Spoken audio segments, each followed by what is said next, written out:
Salut tout le monde, j'espère que vous allez bien. On se retrouve pour le débriefing de WWE Raw. Un WWE Raw qui forcément, ça fait quand même pas mal de temps qu'on n'a pas fait de débriefing. Alors pourquoi ça fait quand même pas mal de temps que j'en ai pas fait, c'est pas du tout parce que c'est parce que j'ai considéré que, vous le savez, j'étais quand même un peu fâché avec la WWE. Donc je suis parti, je suis revenu. Et je dois avouer que Raw, j'ai commencé à me dire, écoute, si je me casse pas très vite, je vais être dégoûté. Et donc j'ai préféré me mettre un peu en retrait pour laisser les choses se faire et après revenir. J'avais décidé de revenir après Money in the Bank. D'ailleurs, j'ai regardé le show. Il y a des choses qui me plaisent pas, j'ai pas fait de débrief parce que j'avais pas le temps. Mais concrètement, c'est... Voilà, pour cet épisode de WWE Raw, qu'est-ce que j'en ai pensé? Eh bien, c'est ce que nous allons essayer de savoir dans cette émission. Alors, on va parler bien évidemment du couronnement d'un nouveau champion. On va parler bien évidemment du King et du Queen of the Ring. On va parler également de celui que CM Punk regarde avec un air très intéressé. Et ensuite, on parlera un petit peu de R-Truth, même si, je vous l'annonce tout de suite, il ne va pas y avoir grand-chose de quoi je vais vous raconter. Allez, on commence donc avec le premier événement de la soirée, c'est une petite surprise, c'est finalement la victoire de Gunther. Donc Gunther défiait donc, concrètement il défiait le champion du monde poids lourd de la WWE en la personne de Jey Uso. Et donc ils ont pris la décision de lui retirer la ceinture à Jey pour la redonner à Gunther. Je n'ai pas compris la raison. Je vous le dis, je n'ai pas... Alors, il y a deux types de possibilités. Soit Jey Uso n'est pas crédible. Ça veut dire que la WWE considère que, Jey Uso n'est pas crédible vis-à-vis des prochains événements de la WWE, autrement dit Night Champion, et par la suite le SummerSlam, et donc il faut donner cette ceinture à quelqu'un d'autre, en la personne de Gunther. Ou alors, c'est qu'ils ont considéré que le titre proposé par Jey Uso n'était pas suffisamment bien mis en avant, et donc ils ont décidé de le retirer. Il y a une troisième hypothèse, qui notamment corrobore ce que j'ai vu à Money in the Bank, c'est qu'on a l'impression que depuis carrément, on va dire, ce qui s'est passé à Money in the Bank, j'ai l'impression que tous les vétérans ont été revenus un peu sur le devant de la scène.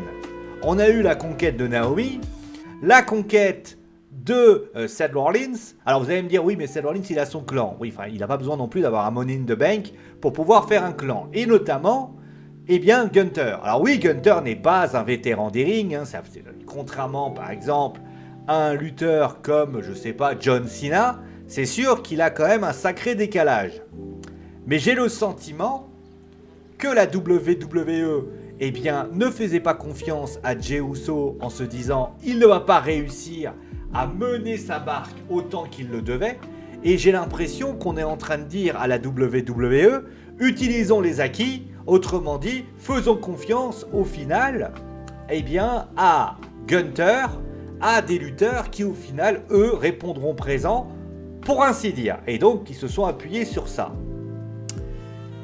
J'ai envie de dire que si tu faisais pas confiance à Jey Uso, alors c'est une hypothèse, bien évidemment. Attention, par contre, le moment est mal mis. Attendez, je vais bien le remettre. Voilà, vous inquiétez pas. Si tu faisais pas confiance à Jey, fallait pas lui donner le Royal Rumble, en fait. Parce qu'en fait, en lui donnant le Royal Rumble, en fait, j'ai l'impression qu'on a dit à Jey Uso, écoute, tu vas récupérer cette ceinture, ça va être ton petit momentum du moment, et par la suite, tu vas avoir, ton momentum du moment, et après, ce sera terminé. C'est le même cas pour, un autre lutteur, une autre lutteuse, qui s'appelle Becky Lynch. On va en parler après. Alors, on va me dire, oui, mais bon, Bayley arrive. Becky Lynch, c'est quasiment au-dessus de la trentaine d'années. C'est des vétérans du ring de la WWE. Donc, ma question à ce moment-là, tout respectueusement, pourquoi tu as donné la ceinture à Gunther, à Jey Uso. Il fallait que Gunther conserve sa ceinture et au final, ça aurait suffi. Pourquoi? On a l'impression que la WWE s'est dit dans sa tête, alors, on va faire une situation comme ça, et j'ai pas trouvé ça super intéressant. Donc déjà, ça partait pas bien. Après, le match est bon. Attention, le match est intéressant, même si la cohérence du match m'a laissé quand même sacrément pantois. On a l'impression qu'ils se sont retrouvés face à un problème, c'est qu'ils avaient déjà proposé un match Gunther-Jey Uso à WrestleMania. Alors, le truc, c'est qu'ils se sont dit, on va essayer d'innover. Eh ben, l'innovation, elle s'est pas vue. Hein. Elle s'est pas vue et c'est normal. Jey Uso a passé son temps à vouloir faire un sleeper sur Gunther. Et au final, le match, le rythme était pas dingue. Parce que au final, Gunther étant pas un lutteur excessivement rapide, eh bien, on se retrouve avec un lutteur qui change de style. C'est-à-dire Jey Uso qui veut partir dans de la technique. Et au final, le mariage des deux côtés a donné un match qui est pire que celui du SummerSlam. Parce que celui du SummerSlam, il est bon. Celui-là est correct. Donc au final, moi, je reste un peu pantois. Alors, pour ainsi dire, est-ce que va y avoir un autre match entre les deux? J'en sais rien. Mais moi, je vais pas vous mentir. Honnêtement, si on doit faire un bilan, d'ailleurs, on va commencer à en faire un. On va faire le bilan du règne de Jey Uso, il n'y a rien en fait. Il y a eu un match contre Logan Paul que j'ai trouvé assez anecdotique. Il y a eu un bon match avec Seth Rollins. Ça, on peut pas lui enlever. Avec Seth Rollins, il a complètement retourné la situation. Parce qu'il y avait quand même un bon mariage. Mais alors, le reste, le match par équipe à Money in the Bank, je l'ai pas trouvé si intéressant que ça. Donc au final, Logan Paul, c'était pas mal. Mais le truc, c'est que Jey, en fait, dans cette configuration-là, se retrouve dans une situation où c'est quand même bien compliqué pour lui. Voilà, donc malheureusement, c'est comme ça. Bon, allez, on va passer à la suite avec finalement... Alors, on va parler d'abord... Alors, je vais parler rapidement parce que je sais que vous attendez ça. L'idée avec R-Truth. Alors, je vais être très très bref avec R-Truth. Je vais donner un avis qui pour moi est un avis très bref. Parce que malheureusement, là, ça va être... D'ailleurs, on va arrêter de l'appeler R-Truth. On va l'appeler Ron Killings. Puisqu'il a enlevé... Donc, on va dire les choses clairement. C'est encore trop tôt pour juger de tout ça. La seule chose que l'on a appris, je vais reprendre le résumé que j'ai fait. Donc il est où donc c'est pas ça. Voilà, il est là. La seule chose qui à peu près est dit, c'est que il a voulu remercier tout le monde, mais il a dit que il voulait, il voulait ne plus être un personnage. Il veut être tout simplement le gars tel quel. Il a coupé ses cheveux. Parce que ses cheveux, en fait, représentaient en fait ce qu'était R-Truth. Et il a voulu tout simplement faire une coupure. Et là, il dit qu'il est la vérité, toute la vérité.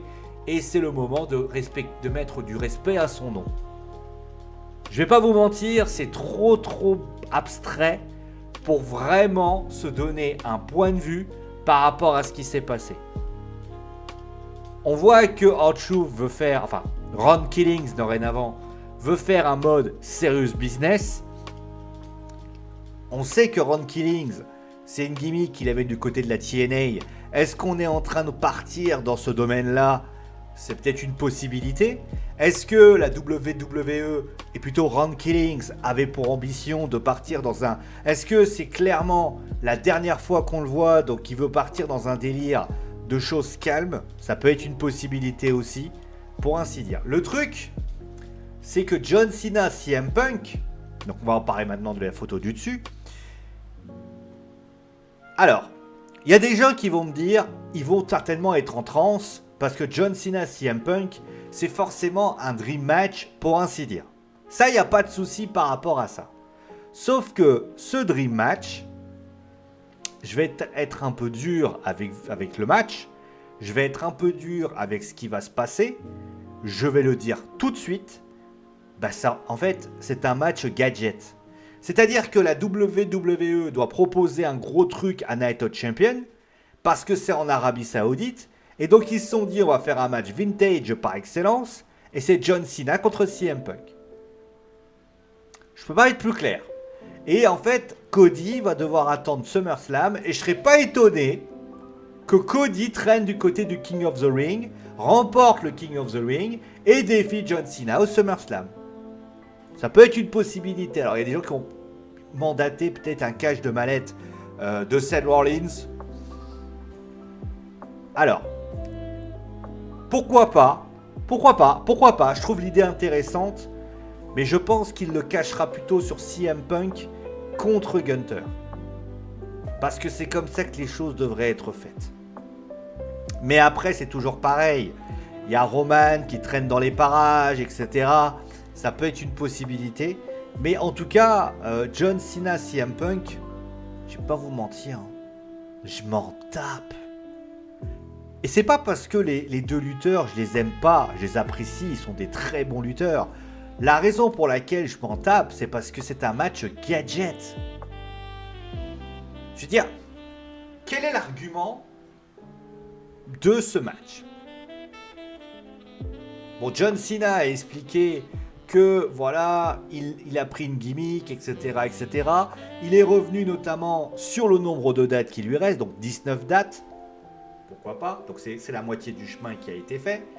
Et il dit notamment que voilà, il veut battre le meilleur et donc CM Punk déboule.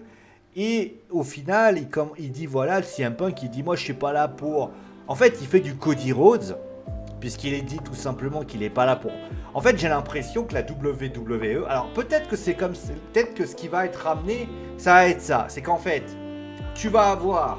C'est comme ça que l'impression que j'ai. Alors peut-être que si c'est ça et qu'on est en train d'aller vers ça, je dirais ok, ça peut peut-être m'intéresser.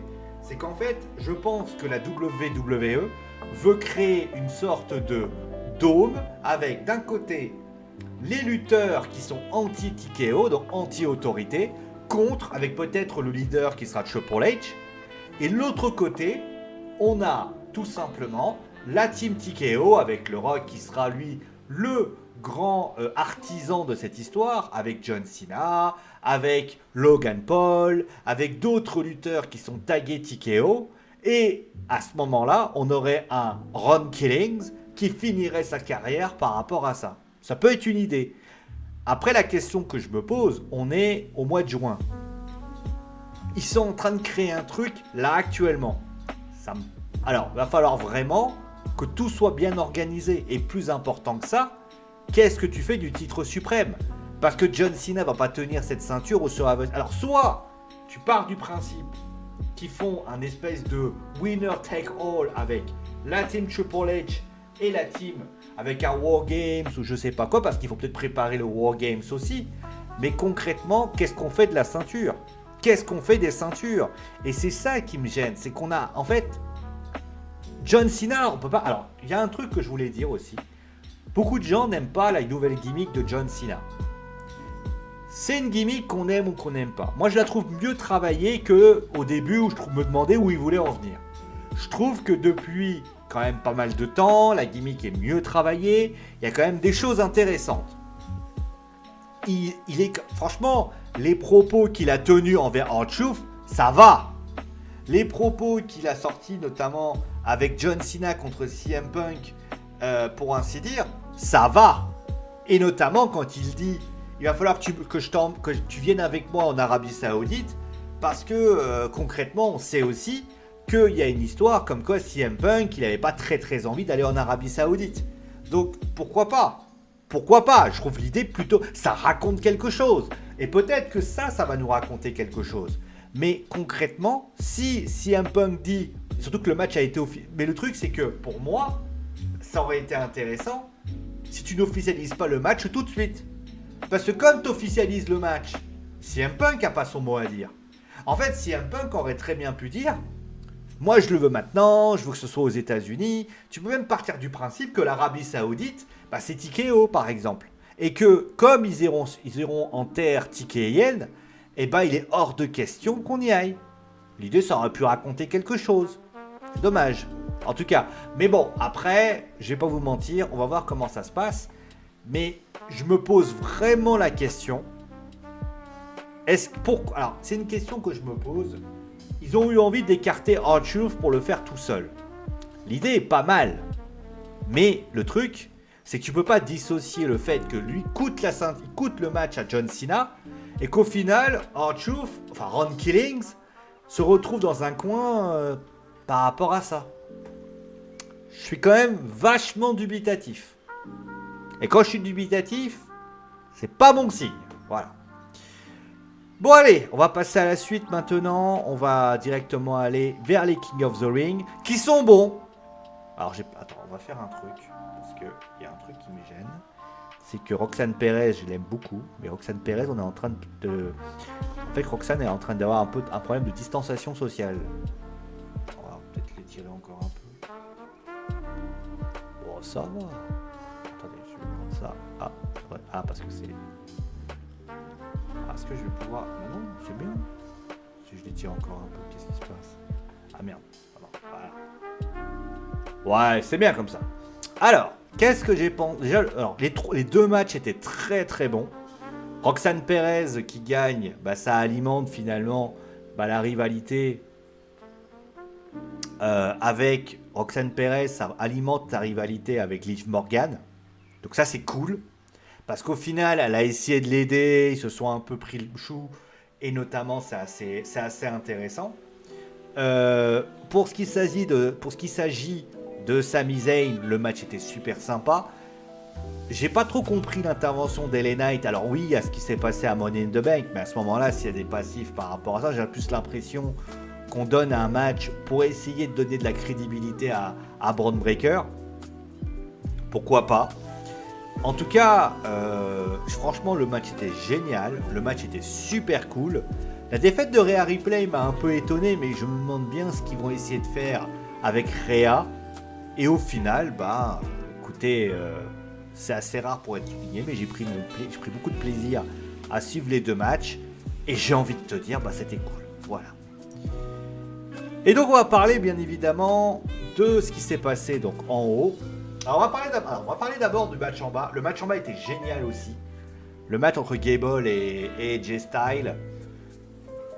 Je vais dire une chose. Je sais qu'il y a El Grande Americano, la gimmick de Chad, etc., etc. Mais bordel, arrête. En fait, Chad, en 2 matchs, donc le match à World Collide et ce match-là, il t'explique pourquoi il faut qu'on le mette en avant. Il faut arrêter de le mettre dans des situations avec El Grande Americano, je sais pas quoi. Non! À chaque fois qu'il est en Chad Gable, il perd le match. Alors je sais que... Alors j'ai compris pourquoi. El Grande Americano, en fait, c'est l'équivalent de la AAA. Je ne serais moyennement étonné que El Grande Americano finisse par faire un tour à la AAA. Le truc, c'est aussi faire le lien, etc., etc. Le truc, c'est que Chad Gable, vous le desservez en fait.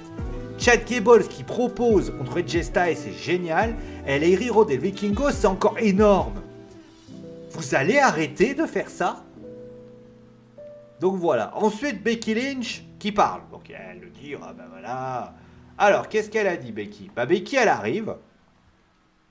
Et donc elle arrive, elle dit, bon ben voilà, j'ai remporté le titre intercontinental. Et par la suite, elle parle de l'AERA, qui a dit qu'elle a tout ruiné parce qu'elle partait du principe, oui, alors elle était en colère, etc. Elle devait laver la main. Et au final, elle lui lance la main un peu violemment. Et elle lui a dit de... Ensuite, elle essaie d'expliquer pourquoi elle lui a demandé de mettre la ceinture autour de sa taille. Et par la suite, il y a eu ce qui s'est passé. Et là, elle dit, je veux des excuses. Sauf que les excuses n'arriveront jamais puisque Bayley fait son retour, les deux l'attaquent et par la suite, eh bien, Becky Lynch décide de se réussir à se barrer pour ainsi dire. Alors, pourquoi pas? Pourquoi pas? Alors, en fait, le truc, c'est que l'idée de la justification ça fait très heel, donc au final, pourquoi pas? L'attaque de Bayley, pourquoi pas. Mais en fait, moi j'aurais préféré, à la limite, que ça soit fait différemment. Là, on a l'impression que Bayley arrive, mais moi j'aurais été Lyra. J'aurais été Lyra. Je me serais positionné devant. C'est là que je vous dis que les détails. Je me serais positionné devant. Et par la suite, j'aurais tourné la tête comme ça. Et ensuite, j'aurais entendu la musique de Bayley qui serait arrivée, qui s'en serait pris à elle. Et par la suite, eh bien, Bayley et Lyra Valkyria se seraient affrontés pour savoir qui aurait affronté Becky Lynch. On aurait eu un triple threat à la fin, mais voilà ce que ça aurait été intéressant. Là, c'est juste une intervention, la personne s'en prend à elle. Après, Lyra a fait une sacrée moue, donc pourquoi pas. Mais au final, voilà, tout simplement. Et donc, on va terminer avec ce qui s'est passé au-dessus. Donc, Nikki Bella. Je vais juste prendre 2 secondes, déjà. Bon. Alors. Comment je vais pas... Alors. De toutes les lutteuses qui font partie de l'histoire de la WWE, donc je parle bien évidemment de personnes qui... Alors vous allez me dire, parce qu'elle va être en rivalité avec Liv Morgan. Minute papillon, j'ai pas terminé. Nikki Bella, j'ai l'impression qu'on la ressort à toutes les sauces. Pourquoi pas? Donc Nikki Bella arrive, et donc elle décide... Déjà, première chose à dire, pourquoi vous avez besoin de l'annoncer? Nikki Bella peut pas s'auto-annoncer elle-même. Donc déjà, ça c'est la première chose que je voulais dire.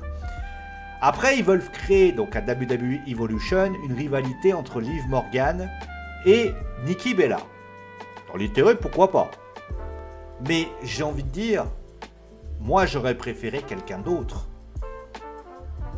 Pourquoi forcément Nikki? Ah, vous allez me dire, oui, mais il faut me trouver quelqu'un, Nikki. Oui. Mais à ce moment-là, tu mets les Bella Twins, en fait.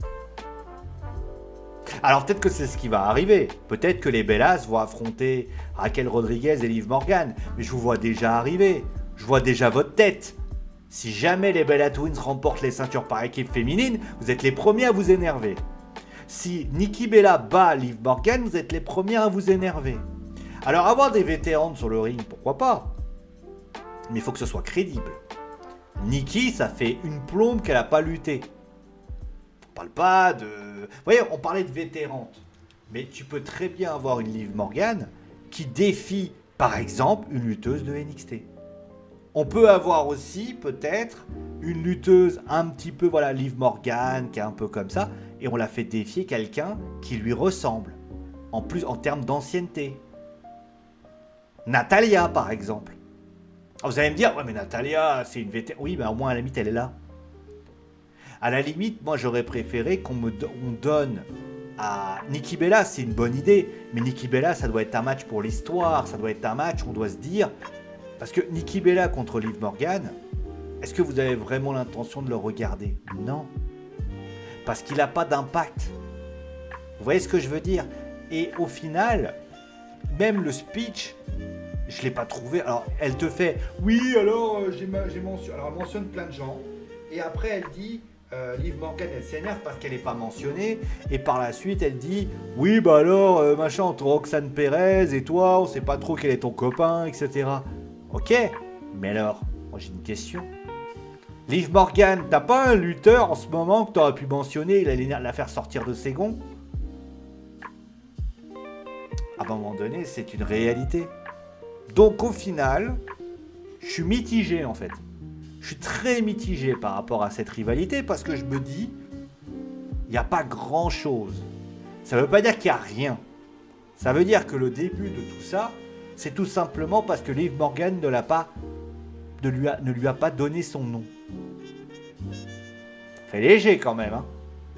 Donc voilà. Mais bon, après on verra ce qu'il en est pour ainsi dire. Donc au final... Quel est le bilan de ce show?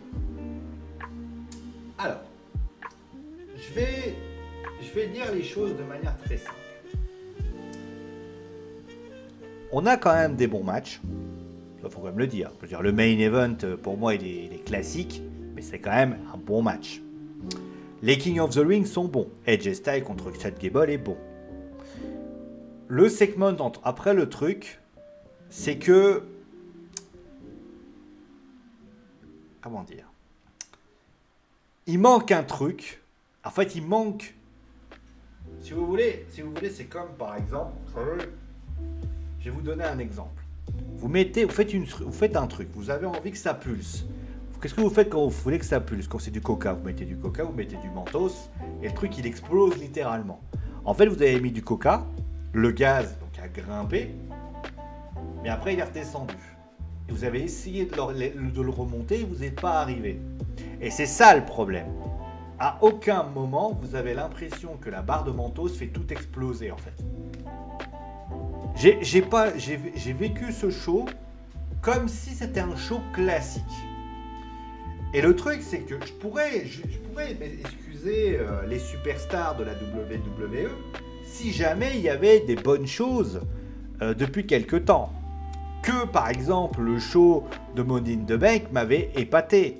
Que j'ai été relativement intéressé par les rivalités qui étaient en cours. Sauf qu'il n'y a rien qui m'intéresse en ce moment. Il n'y a rien, je me dis pas, ah ouais, cette rivalité-là, putain, je vais aller y faire un tour.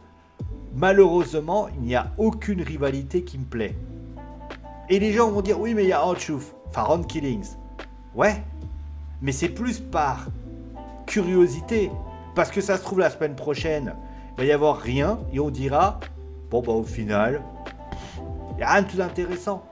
La rivalité entre Perez et Liv Morgan, on voit clairement qu'ils essayent... C'est le remake de l'année dernière où tu voyais notamment Roxanne Perez, tu voyais Rhea Ripley qui se fait piquer Dominique. Il n'y a rien d'autre. En fait, si Judgment Day, l'objectif c'est de changer de listing tous les ans, c'est pas intéressant. Franchement, en plus, ce côté retour aux vétérans, moi il me plaît pas. Parce qu'au final, c'est aussi une démonstration et une preuve de la part des gens de la WWE qu'au final, alors ils me disent tout et n'importe quoi, mais qu'au final, que vous n'avez pas confiance aux petits jeunes. Et ça, c'est gênant. Voilà. Bon allez, on va s'arrêter là pour aujourd'hui. Merci à vous tous. Donc chaud, sans plus. Et j'ai envie de vous dire, quand c'est sans plus, c'est pas ouf. Allez, ciao.